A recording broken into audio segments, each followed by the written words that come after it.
Welcome to The Individual Animal, a podcast about dogs, people, and animal sheltering. I'm your host, Nikki Yuka. I'm here with my co-host, Bernice Clifford. How you doing today, Bernice? I'm doing great, Nikki. How are you? I'm good. We just recorded a enlightening podcast with Janis Bradley and Gary Patronek. Yes, it was great. Um, uh, Behavior evaluations. yeah, I'm You're like, what did we do? Well, I'm just so hesitant to say, behavior evaluations or not doing behavior evaluations, because the podcast it's about observing dogs in an unnatural environment. And Gary made a really good point, like us being in our little vacuum here when we talk about the studies that they've done. They've done three studies so far that are surrounding that topic and just dog behavior in general. And he made just a really good point about we're not talking about that observing dogs' behavior isn't important when we Right. talk No, about it's this. super important. Yeah, and I could see how it could come off that way when we are saying that, most battery testing isn't telling you very much about a dog's behavior. Um, but we'll get into that in the podcast. Yeah, it's exciting and interesting. Do you Yeah. want to talk about Janice and Gary at all? Yeah, I think before we get to the podcast, we can talk about their history a little bit. Janice is the Director of Communications and Publications for our subsidiary, the National Canine Research Council. She has got a bachelor's degree in philosophy and a master's degree in English.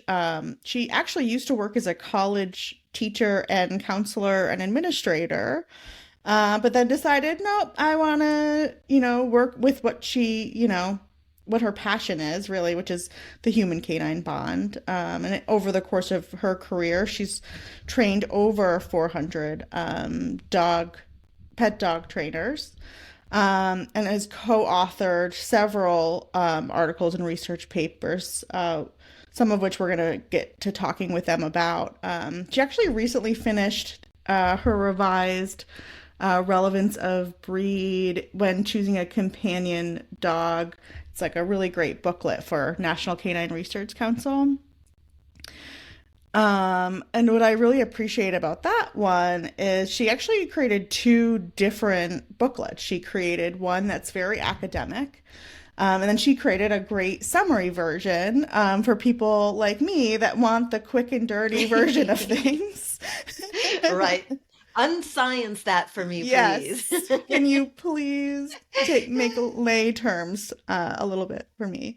And that's a lot of what NCRC, National Canine Research Council, is all about. It's about taking all of these great studies that are out there on canine behavior and the human canine bond and making them accessible to everybody. Because I know there's so many great papers out there, and I want to know, what they say and what it all means. But then when I sit down and it's like 500 pages of scientific jargon that I'm not familiar with, so my eyes kind of glaze over. So it's really nice to be able to have both an opportunity to look at some of that research in a summarized version. And then if you're like, wow, this is so cool, you can then look at it at the more academic level and really dive in even deeper if it's something that really interests you, and then read the full study depending on Right, how right. deep you want to go.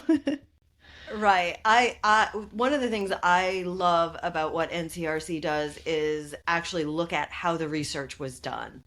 Because sometimes research isn't exactly what we think it is, right? Yes.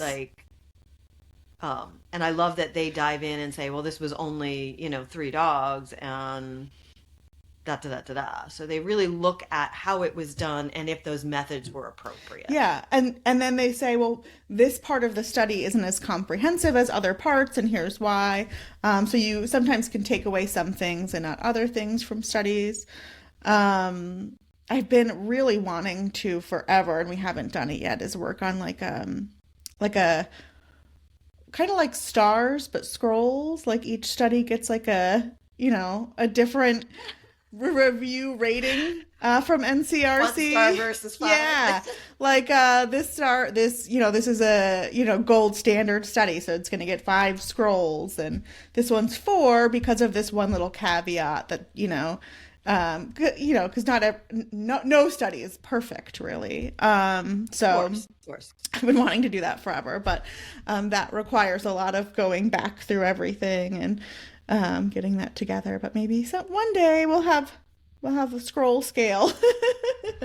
Yeah, it'll be fun. Maybe. But definitely go check out Janis's new booklet on relevance of breed and choosing a companion dog. That's right on NCRC's website, as well as the trilogy papers, as we call them, one of which we're going to be talking about today, which is No Better Than Flipping a Coin, Reconsidering Canine Behavior Evaluations in Animal Shelters is the title. So that's Janis.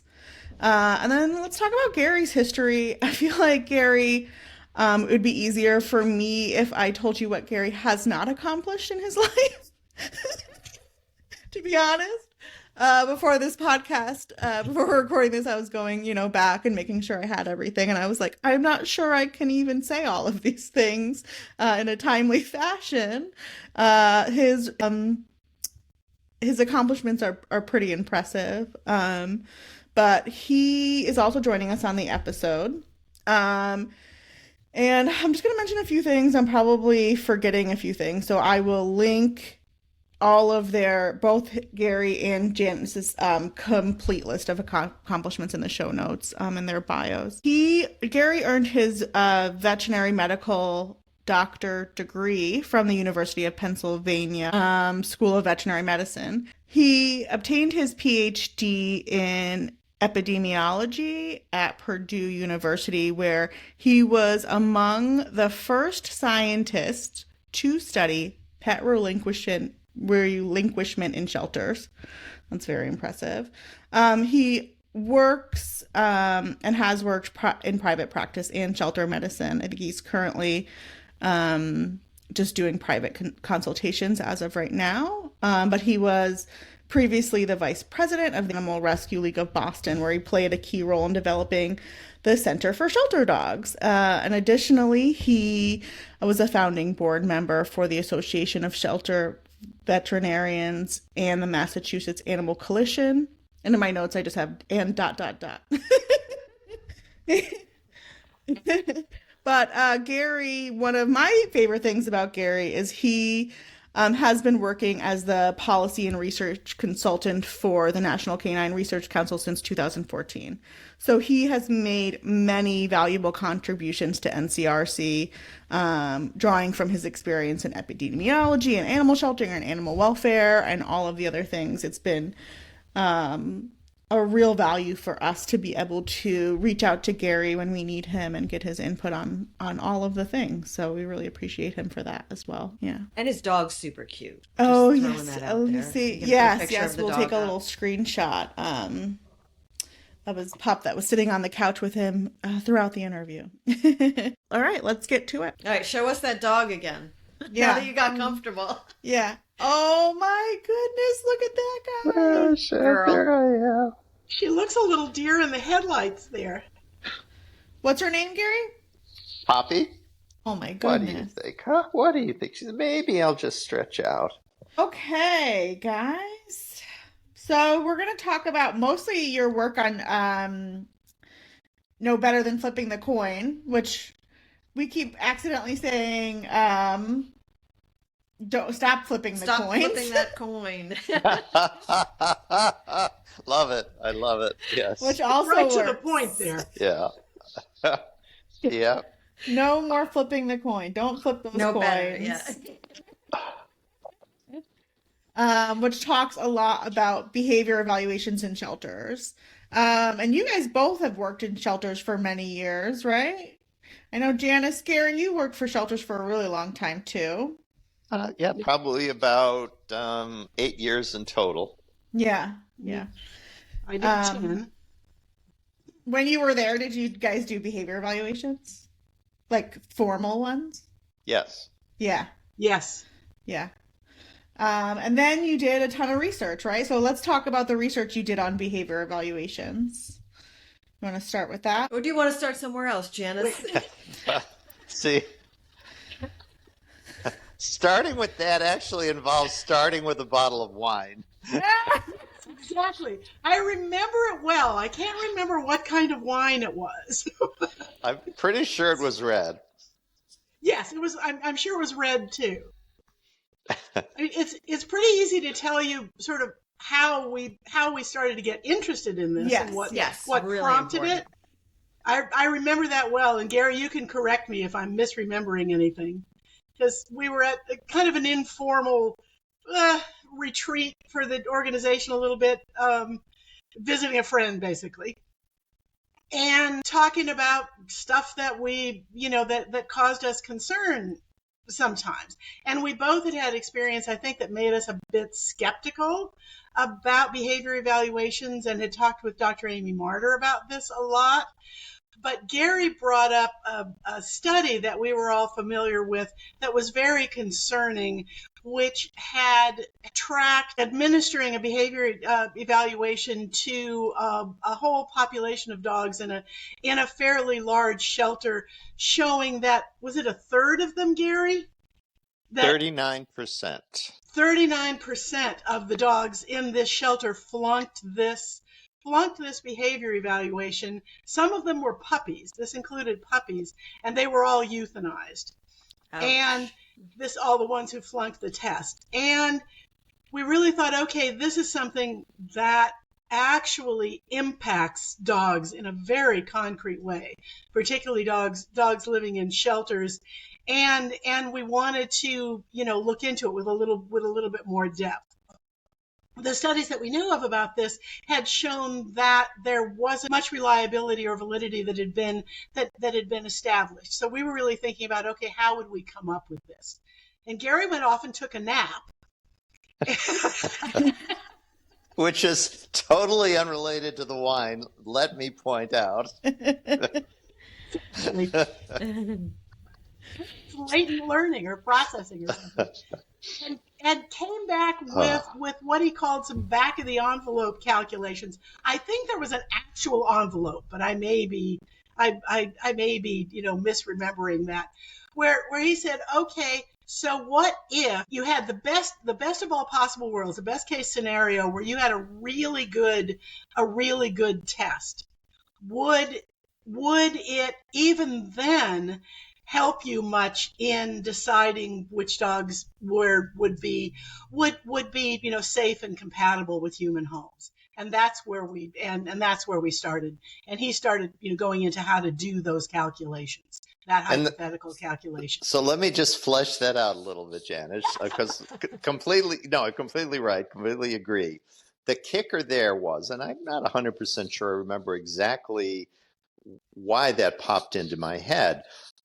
Certainly, in the days of COVID testing and things like that, people are more familiar with some of these concepts, I think, and ideas of false negatives and false positive results and stuff like that. But a key concept with any diagnostic test, doesn't matter what you're testing for, you just pick the condition, whatever it is. Part of the issue of the performance of a diagnostic test is based on how prevalent the condition of interest is. So for any diagnostic test, say you're testing for COVID, if you're testing a population where the prevalence of COVID is very, very high, that test is going to perform much better in that population than if you went to a cloistered situation where nobody had COVID and it was very low. You would have a lot more false positives. This also sort of, became something in the public consciousness, I think, back in the day of the AIDS epidemic, in the 90s, 80s and 90s, where they were coming up with the first test for HIV. And invariably, the test would perform better if you tested it in one population that had a relatively high exposure to HIV than if you tested it to a population that had a relatively lower exposure. And so that was the thing that I sort of came back to Janis with and said, well, okay, we know none of these tests are perfect. That's just the way, tests go. There's always going to be false positives and false negatives. But how many of those there are is going to be related to how many dogs that you are evaluating would truly have adoption preventing behavior problems. And so we started batting that idea around with, well, in the average shelter, recognizing there's different kinds of shelters. Some are perhaps taking in, they may be the shelter of last resort. And so they're taking in a very select population, perhaps of dogs that have been, moved there from other shelters because they're not passing or whatever. But if, just thinking about quote unquote, whatever the average shelter might be, we were having conversations like, well, and this was well into the days of the no-kill movement. And so different shelters were being named, and, shelter X is placing 85% of its dogs successfully. Shelter Y is placing, 80%. Shelter Z is placing 90%. And when we started rolling those numbers around, and I got my envelope and ballpoint pen back out and started, doing some numbers, it was very clear, and it shocked all of us, I think, that the number of false positives and false negatives, really, especially the false positives, was going to be dramatically higher than we ever would have imagined because the prevalence was so low. Based on, as I say, the shelters that we were looking at as sort of the more forward-thinking shelters with good behavior departments, et cetera, et cetera. And that to us was the wake-up call that, regardless of how good the test was, even if we conceded that the test had very high performance, sensitivity and specificity are the two measures of performance. Even if you push that as far as you could reasonably push it up, looking at all kinds of tests that are commonly used in human medicine and mental health, what could you conceivably get? And the answer, based on the levels of prevalence that we were looking at of adoption preventing behavior problems, was scary. And it basically showed that at that prevalence, it was a 50-50 chance. Hence the title, No Better Than Flipping a Coin. Now, that would change if you had a shelter where, perhaps the dogs, for whatever reason, were all, bite history dogs. Well, that's a different ballgame, perhaps.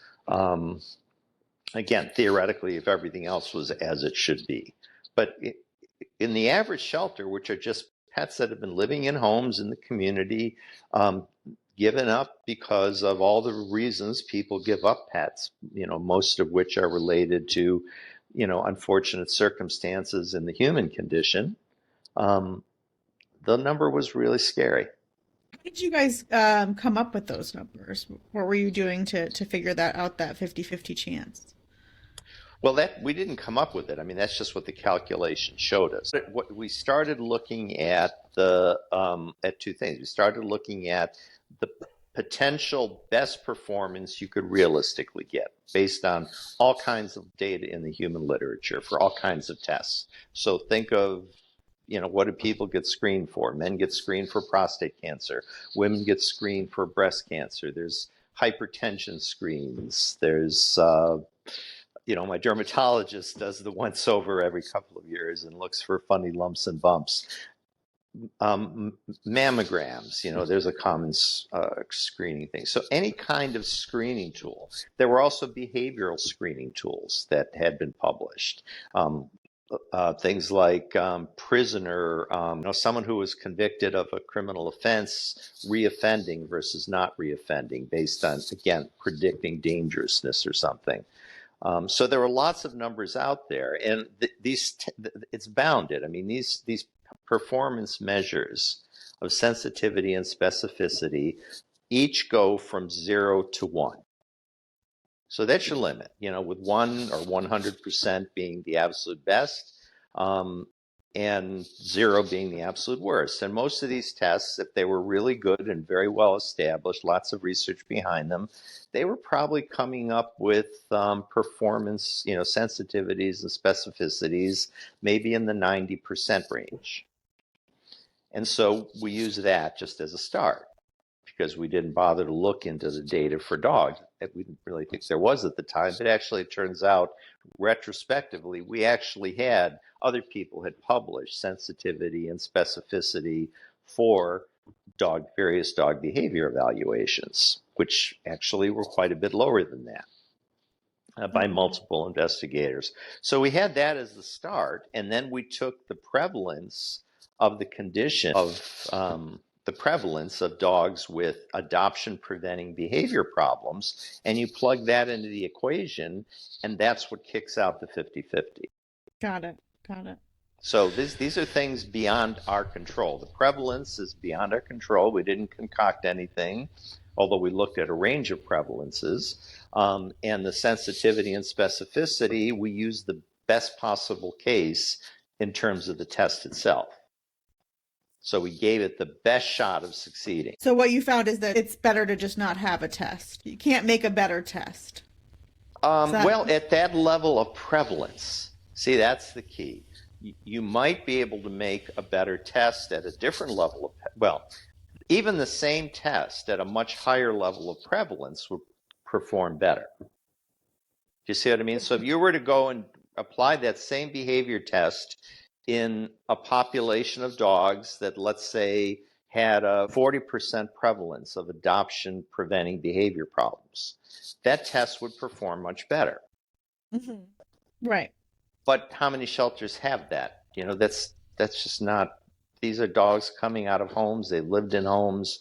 They don't have a 40% prevalence of adoption preventing behavior problems. If they did, you wouldn't have no-kill shelters all over the country placing 85, 90% of the dogs, right? So just by, what observation would tell us, maybe 15%, we use 15% as a really wild high prevalence of adoption preventing behavior problems, which is probably, too conservative. That came because, again, from some of the big no-kill shelters that we were seeing, or shelters trying to reach no-kill, we were seeing save rates of, say, 85%. Mm-hmm. So we assumed that everything, the other 15%, had adoption preventing behavior problems for the purpose of the test, when that's really an overstatement, because if you've got a save rate of 85%, of those 15% of dogs that are not saved, some of those dogs, they're not all not saved because of behavior problems, right? Right. Some of them are not saved because they've got serious medical issues. Some of them are, perhaps very old and not suitable to be placed. But we threw all of that again for the purpose of giving behavior evaluations the benefit of every doubt we could. And it just didn't work. So what's the alternative? If we're not going to do behavior evaluations, how am I supposed to know what my dogs are going to act like, Gary? All right. Well, here's where I'm going to pass this back to Janis in just a second. But I'm going to make one very, very, at least to me, very important point, is that I think it's a misnomer to talk about not having behavior evaluations. What we're talking about here is formal battery testing, where you bring the dog in a room that it's never been in before, that it's surrounded by people it doesn't know, and you poke and prod and do all kinds of provocative tests of varying degrees that are alleged to predict something about how that dog would later behave in its home in the community. That doesn't mean we've ever said, and we've really tried to make it very clear that that's not our position, that one doesn't do behavior evaluations in a shelter. Every interaction with a dog is an opportunity to observe that dog's behavior and take note of it for the benefit of the dog, in terms of, is this dog stressed? Is it not doing well today? Does it need X, Y, Z? As well as for being able to advise adopters as accurately as we can, and or make decisions when we need to.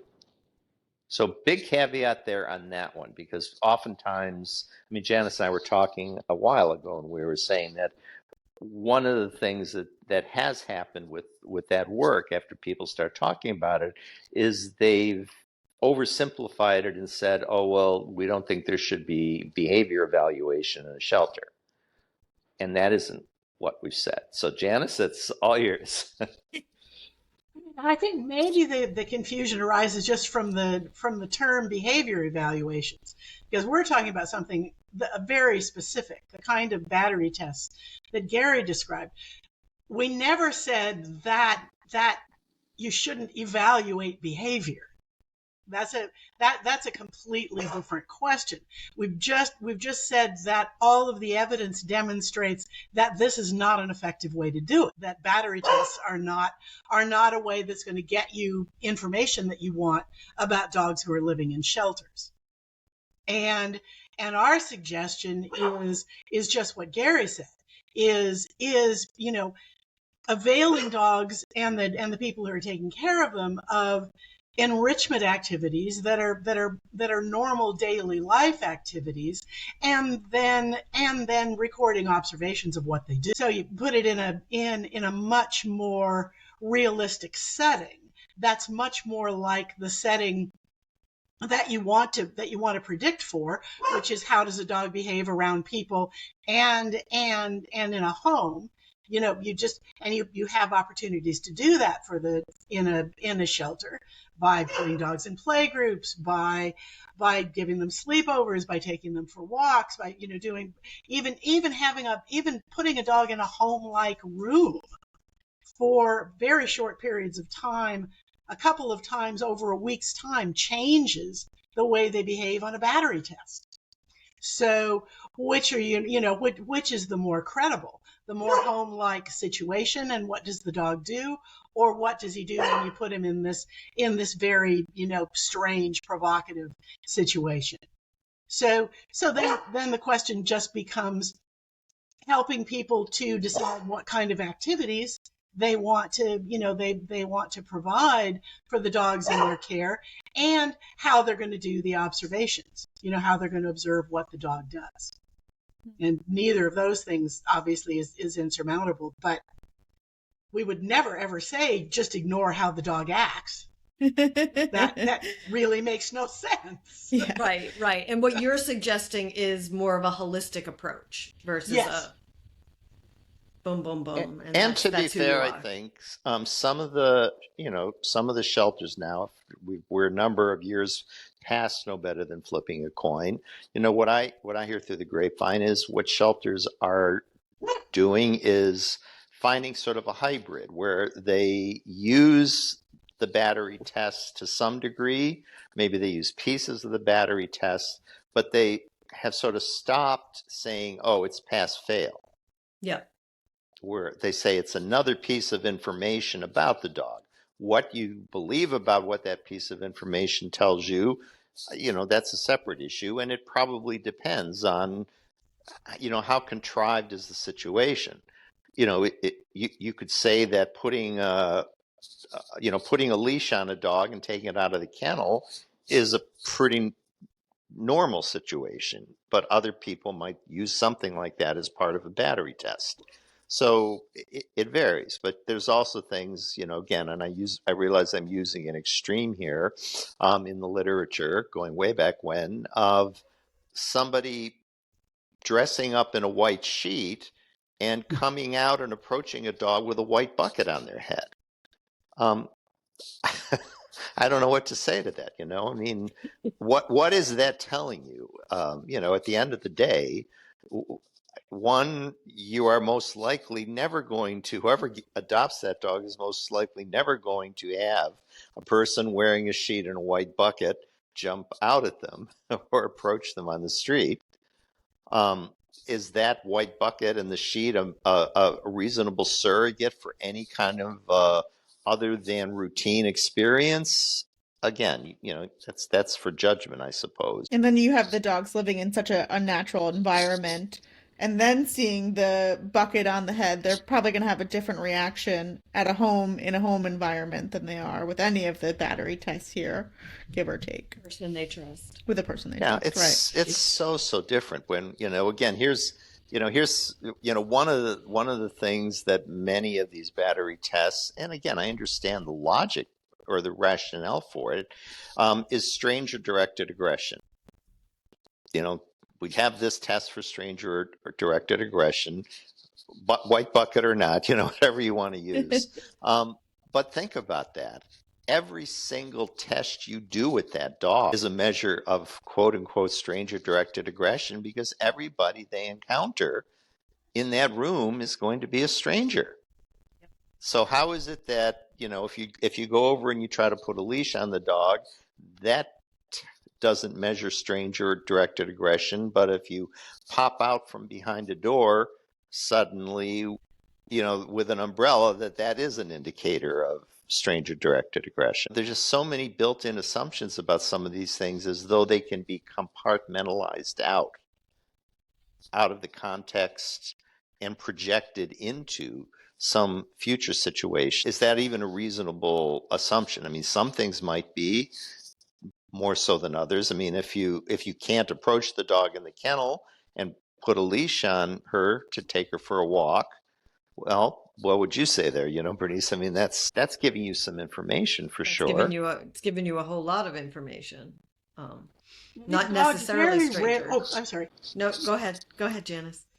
I think dogs very rarely ask the question that a teacher constantly gets in a classroom, which is, will it be on the test? I don't think that's the way they think about it. Right. Is this safe for me? Yes.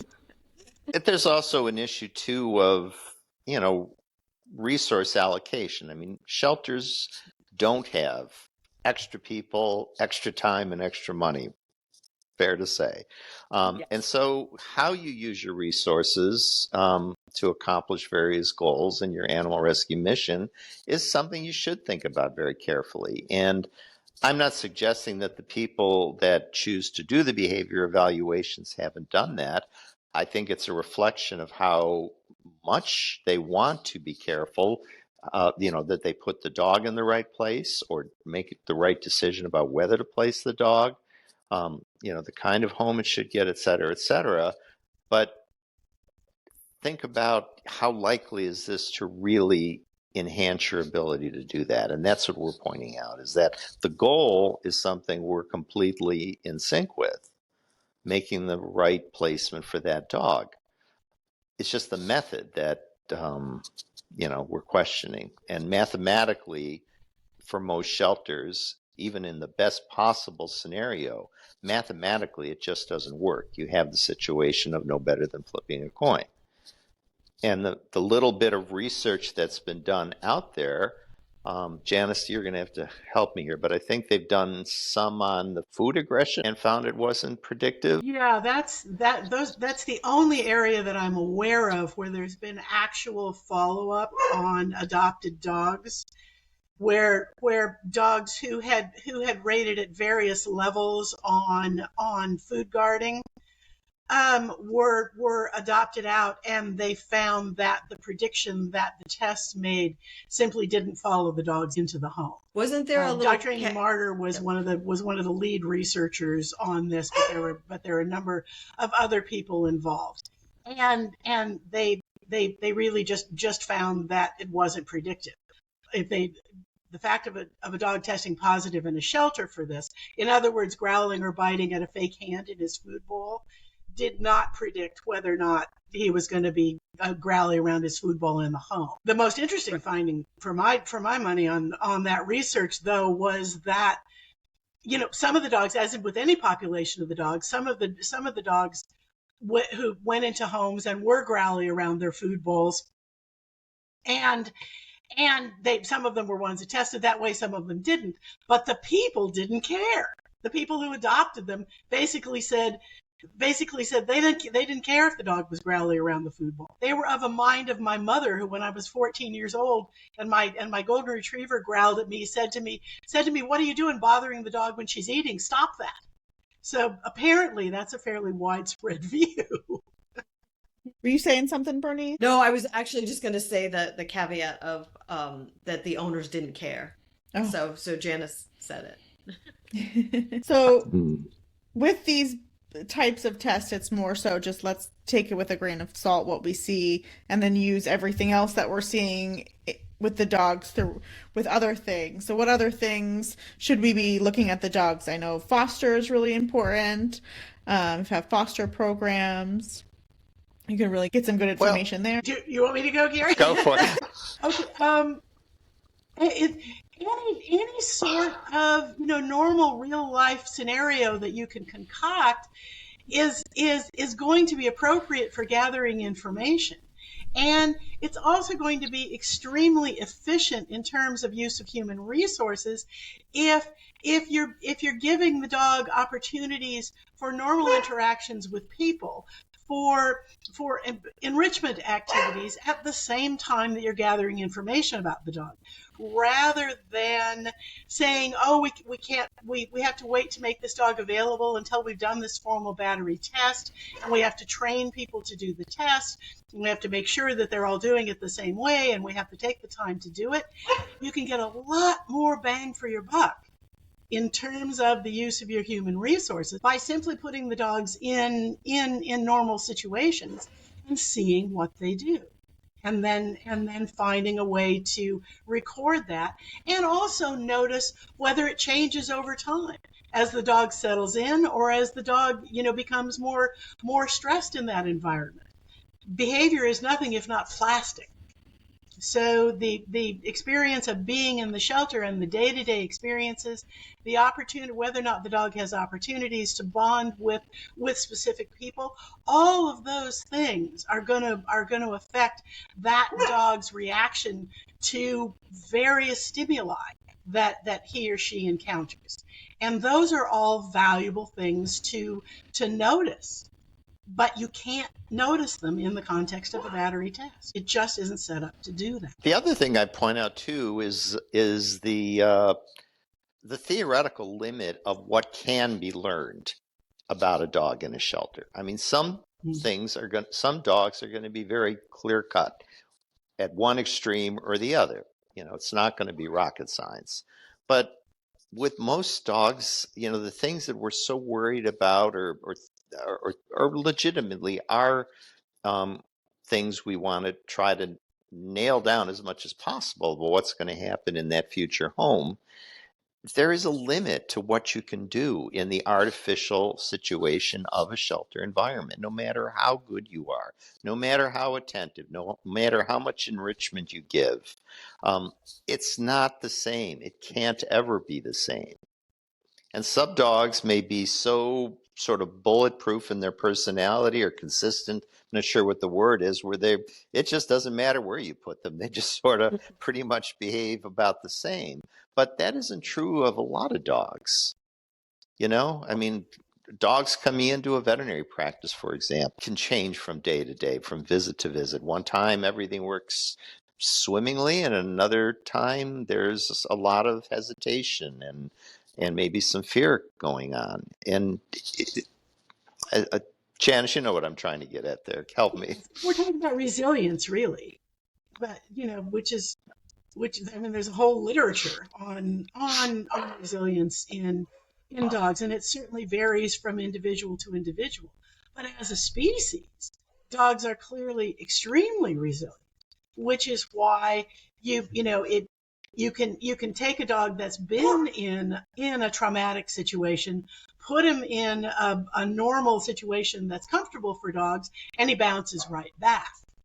There's no way to predict that while the dog is in the traumatic context. Yeah, that's a good point. It's really not like shopping for clothes off the rack. It just can't ever be that way, much as we might wish it could be. It can't happen, and that's the challenge everybody has working with dogs in a shelter and trying to make decisions. Yeah, and I think it might have been one of you three that said it, that I think is important to note of our own biases with dogs, right? So when it's just the one person doing those battery tests, and it's like for me, it would be like a brindle pit bull looking dog. I would be like, doesn't matter what this dog does. He's gonna check She off always all the wants to bring lists, him back to the farm. But then when you get to really start to look at the dog in every situation that they're in the shelter, and everybody there is, getting a different experience. Even at Animal Farm, we have a few dogs here, and Bernice's experience the other day was a lot different than my experience with the dog. So then you get the opportunity to get those different experience and information that way as well. So, every context is different, and every individual reacts differently, depending upon how significant those differences are for him or her. And you can't know it in advance. Mm-hmm. Here's what you can't. Go ahead, Gary. No, I'm sorry, Janice. I didn't mean to interrupt. What you can know is that by and large, things go pretty well between dogs and people. And dogs get most of the credit for this. It's what they evolved to be. Seriously, really, it's what they evolved to be. They have an ability as a species, pretty much across the species, to develop what's called social competence in an environment of human beings.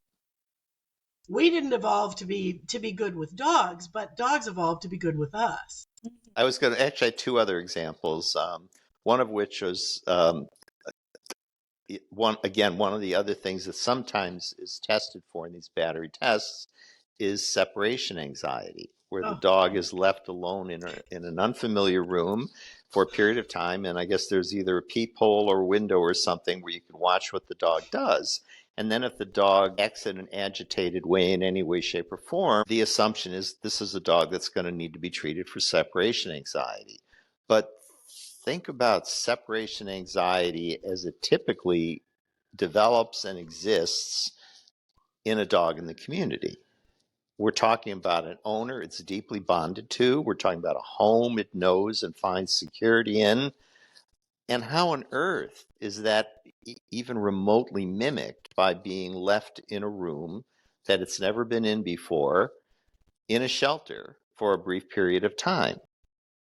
You guys are the behavior people, and maybe you have some thoughts on what that might tell you. But for me, I just scratch my head and I say, how could this tell me anything about this dog's need or this dog's propensity to have separation anxiety in a home it hasn't yet been in? I wonder if this could be a kind of a misunderstanding or a distortion of a lot of work that's been done with dogs about attachment, and it uses scenarios like that.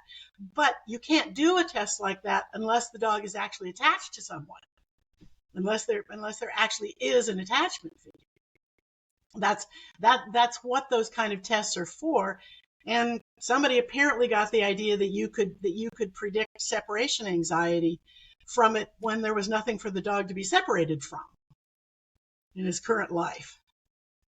Yeah, and again, none of these things are, we're not mentioning things in order to single any one or any particular test out, because at a very fundamental level, they're extremely well intentioned, and as long as you don't dig too deep, I suppose they can start to seem plausible. But when you're talking about a life and death decision, or you're talking about, even substantially delaying an adoption because you've decided based on this test, this very artificial situation, that a dog needs some degree of remedial work, which may not be the case at all, that's when, there's a downside to it. Delaying adoptions can definitely be a life or death situation for a dog if that dog's behavior deteriorates because of the stress of the delay and being stuck in that situation. So it's not just a matter of convenience. It's hard to imagine that getting, again, for me, I'm speaking as a dog owner, not as a behavioral expert, obviously, that if you manage to get the dog in the shelter test situation comfortable with being left alone in the room for X period of time after you walked out, what reason do you have to believe that that experience is going to translate to the home environment, assuming that they were even going to have that kind of agitation in the home environment? Yeah. We're expecting too much of what these, what these, not that they're not rational things to wish for, but it is a lot of wishful thinking. Yeah. I feel like I can hear some shelters being like that have so many dogs and are super overwhelmed right now, thinking this is my only option is to do these tests, a quick in out, and then I'm done, and then I go about my day getting all my other things done. I think ahead. most of those shelters with all of the dogs aren't doing the evaluations, at least in my experience. They Okay. are doing more like the notes, like whatever the ACO said when they came in. I wish places had better intake information from owner surrenders, because that is probably one of the most helpful things. The more dogs people have, the less time they have to think about this kind of stuff. So they have to rely on notes and information from people handling the animals. I think it's more of the small to medium shelters, or shelters that actually have behavior departments that run these battery type tests. At least that's what I've seen. And there may be some components of those tests that, that probably are a bit more representative, like, handling or something, putting a leash on a dog, petting a dog in a certain way, taking the harness off the dog, things that are part of routine care, oftentimes anyway. But then why do a whole separate test? See what I mean? Just record it, good with his leash, no problem putting food down, all the things that happen on a routine basis, interacted very friendly with a proposed adopter. Yeah, where I was going with that is playgroups, right? So that takes less time and it solves more of your problems than just getting to know the dogs. You get your dog's exercise and you get to know your dogs a little bit. Um, so just another solution to, thinking you don't have the time or whatever it may be, to get this information. And another thing we're hearing is stuff from insurance companies or shelters saying insurance companies are requiring formal evaluations. Do you guys have any insight on that or thoughts on that? Imagine that insurance companies know what a battery test is. So even if they're know what this looks like or how it's recorded or anything, if I can't imagine that if you have a somewhat standardized recording system for observing behavior, that wouldn't meet a requirement like this insofar as it exists. How would an insurance company have knowledge beyond, yes, we want you to evaluate behavior? And no one has an argument with that. Right. So if you have, if you have simple checklists, if you have, whatever, there are all kinds of much simpler ways to do this in the course of daily interactions with a dog than doing a battery test. Insurance company are they ever going to, is an insurance evaluator going to come in and say, this isn't the way I think that behavior evaluation should be done? I can't imagine. Right. But that does speak then to, one, the importance of just recording some of these routine things. Check, dog came out. I could put the collar on the dog. I could walk the dog on a leash. All went fine.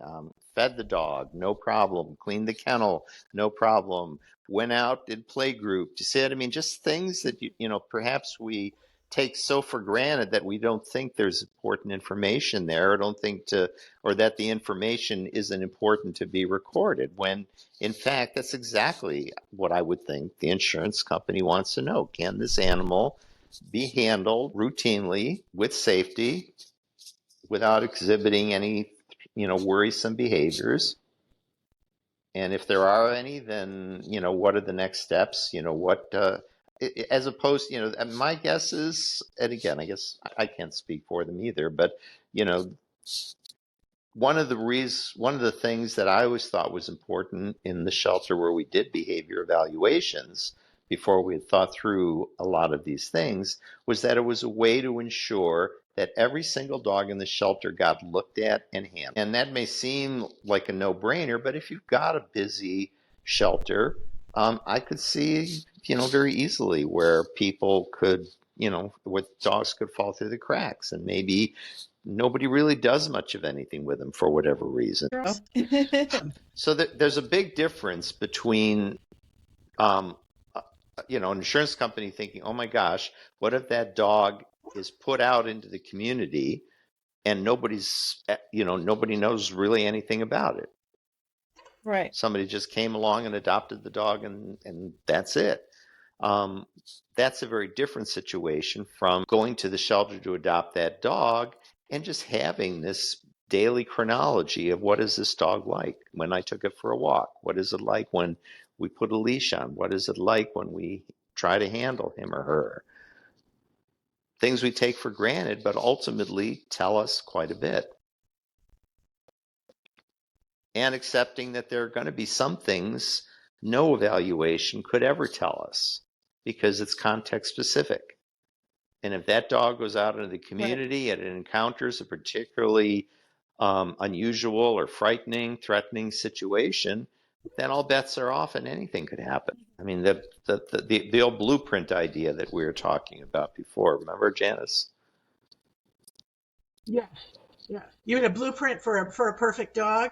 Or for behaviors, though, again, it's fixed in time and space, and it will always be exactly what you see today. Yeah, dogs are never going to be automatons any more than people are. You can only make rough guesses based on previous behavior. I know we're talking about no better than flipping the coin today, but this is actually a 3-part series, right? You guys did 3 separate papers on similar topics on this and saving normal, validity and reliability, and we'll put the links to those in the show notes. Do you guys? I'm sorry, go ahead. So very, very briefly on the prequel one. Yes. We called it prequel because it literally was. The no better than flipping a coin. Again, with all of those, I said before, we tried to give behavior evaluations the benefit of every doubt. So whatever we came up with in terms of a calculation for its performance, it was be as good as it could possibly get. Being as good as it could possibly get was the benefit of the doubt that the actual evaluations themselves had been shown to fulfill the criteria for a valid test. And there's a whole bunch of those that are well accepted in the scientific literature. That's, for any kind of test, you can look at it. And so we actually went through the literature for all of the tests that have been out there and published, and we looked to see how well they met the criteria for being validated. And it turns out that none of them did. They had bits and bobs of it over different things, like, can you repeat it over time? If 2 different people evaluate the same dog, do they get the same results? If the same person evaluates the dog 2 days later, do they get the same results? There's a whole variety of things like that ideally should be fulfilled in order for a test to be valid. So when we went into flipping, assuming that all of that had been done, it was rock solid. And some of it had been done. And some of it had been done. Yeah. And the consensus was that the necessary standards had not been met very well. So we kind of went into it thinking this question had been pretty much asked and answered. Oh, we kept hearing about it. We kept hearing about deeper validated tests. Do you guys think there's any further investigation that needs to be done? I know you just published Saving Normal, but I wonder what areas in this topic maybe haven't been turned yet. Or you think we're good for now? For now. On the topic of battery tests, specifically? Yeah, just evaluating dogs in shelters. And I mean, I I think the question is pretty much asked and answered on battery tests. I think it would be useful to know if more holistic measures could be, could be put out there in practical formats and implemented and do follow up and see whether they did in fact predict anything. Any difference in what you would do, what you would expect to see just in a completely random population. It would be useful to know if that's worth the trouble, or if a completely holistic, impressionistic take on an animal works as well as anything else. We don't really know the answer to that. Mm-hmm. We only know what is theoretically plausible, which is what we're suggesting. Mm-hmm. Interesting. Yeah, I would sort of concur with that assessment. That there's a lot of sort of quote unquote academic work that we could do, just kind of repeating the same over and over again.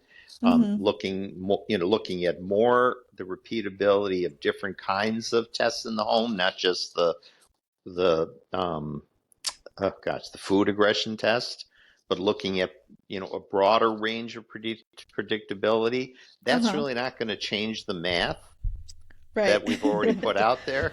It's just not going to change it. But if it would make people or help people accept the conclusion more, then maybe that's worth it. But I think we know that dogs are dogs. We know that behavior is plastic. We know that behavior is going to be wildly responsive to changes in circumstance. And to the extent that we need to establish that in writing more and more, I guess that's a question for the audience.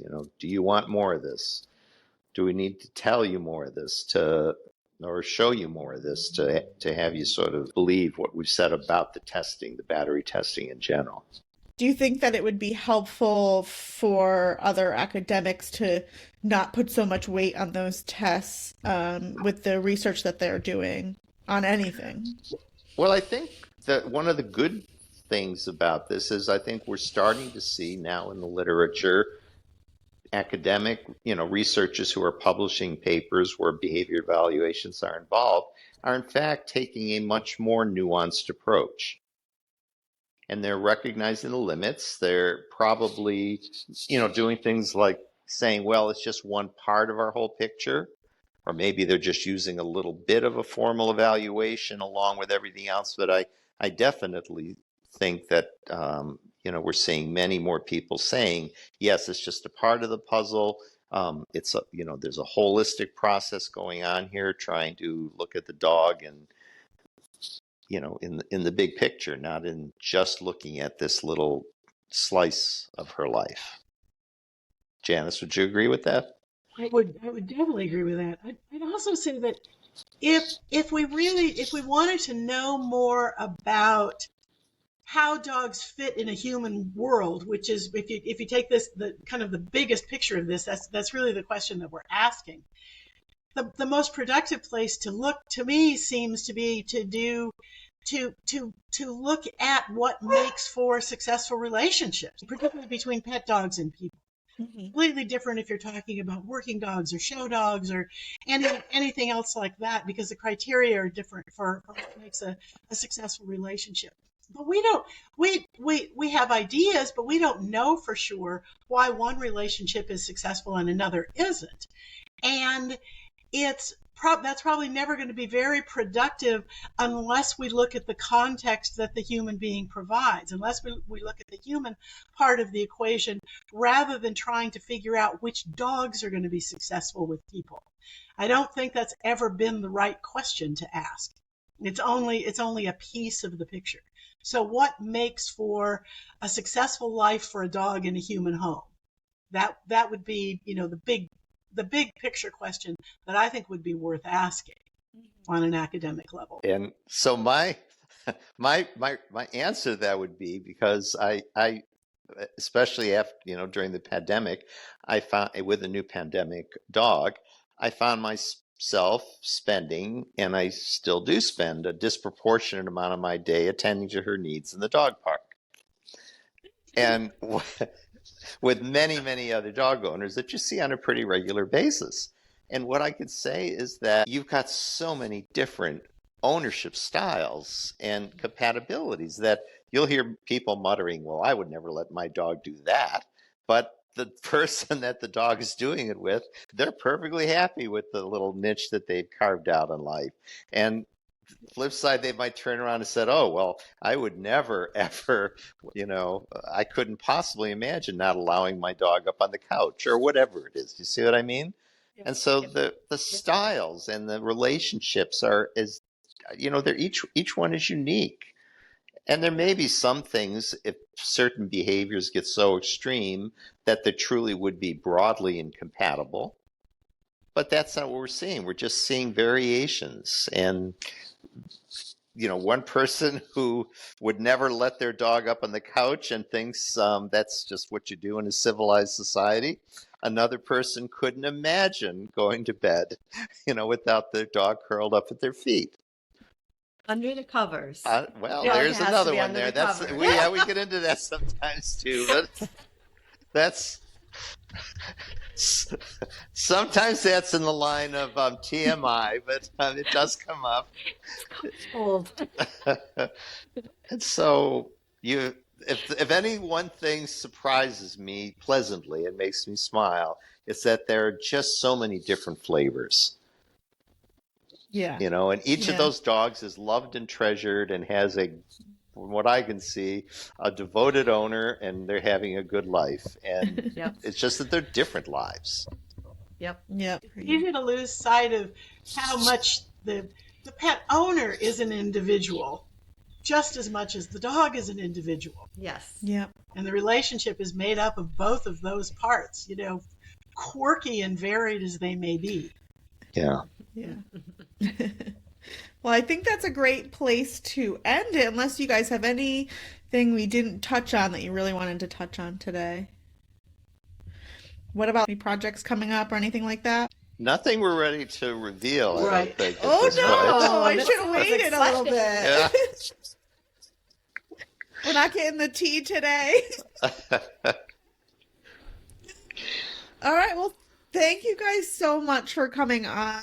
I think this is a really important topic, so I'm glad to have you both. You're the welcome. experts. You guys are great hosts.